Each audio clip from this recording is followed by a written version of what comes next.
হে মালিক, তুমি আমাদের রক্ষাকারী, তুমি আমাদের রিজিক দাতা।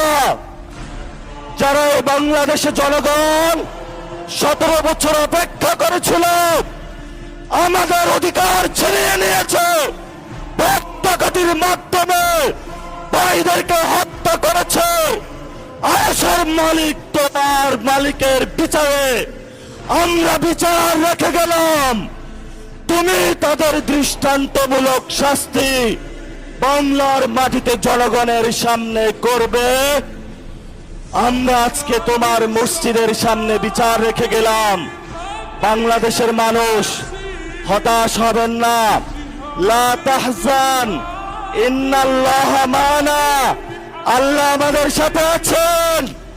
শক্তিমান, ভয় নাই, জয় করব আমরা ইনশাআল্লাহ। দ্বিগুণ হয়ে পার্লামেন্টে